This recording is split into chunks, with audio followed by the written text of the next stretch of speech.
जीवन में तू ना वो जीवन नहीं।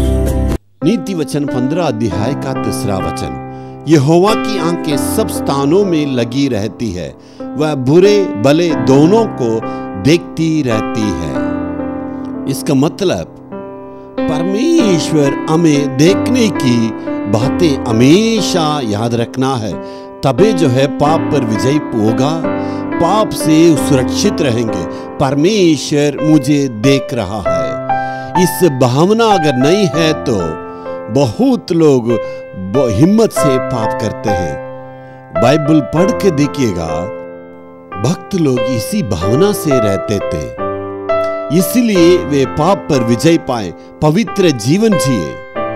भक्त दाऊद कहता है भजन 16 का 8 में, मैं परमेश्वर को हमेशा सामने रखा हूं, वो मुझे देख रहा है, इसी भावना हमेशा मेरे अंदर है। यही दाऊद का स्टेटमेंट है। यूसुफ को 2 बार गड्ढे में डाले थे। पहले उत्पत्ति 37 अध्याय का 24 वचन में देखिए, बाहियों ने गड्ढे में डाल दिया, नफरत और जलन के कारण से गड्ढे में उन्हें डाल दिया। उससे बड़ा खतरा था पोतीबार का दूसरा गड्ढा।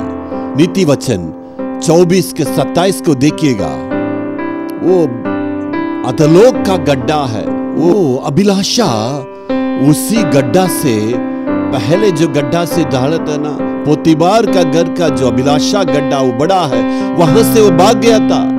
वहां भागने का मतलब हारा नहीं है, कभी कभी तो भागना है, लेकिन परमेश्वर जिस स्थान में रखा है उस स्थान में खड़े होके परमेश्वर को काम करना वो सुरवीर है। लेकिन जहां भागना चाहिए वहां तो आपको जरूर भागना होगा।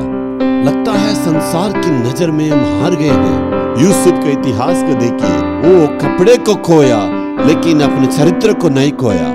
वो कहता है मैं जेल में जाने से भी कोई बात नहीं, मेरा वस्त्र खो जाने से कोई बात नहीं, लेकिन अपने चरित्र को नहीं खोऊंगा।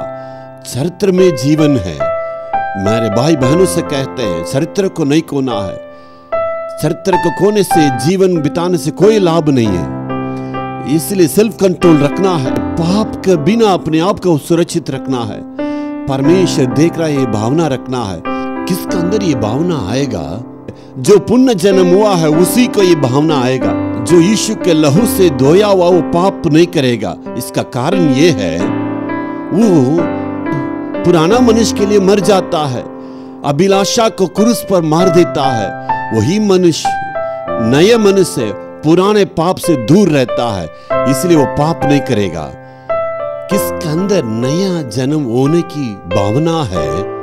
अगर ये भावना नहीं है तो आपका उद्धार प्रसन्न का लायक है। इसलिए परमेश्वर मुझे देख रहा, इसी भावना में, पवित्रता में, इस संसार में पवित्र जीवन जीने के लिए हमें अर्पण करना है। परमेश्वर का आगमन कभी भी हो सकता है, अर्पण करना है। Hallelujah, hallelujah.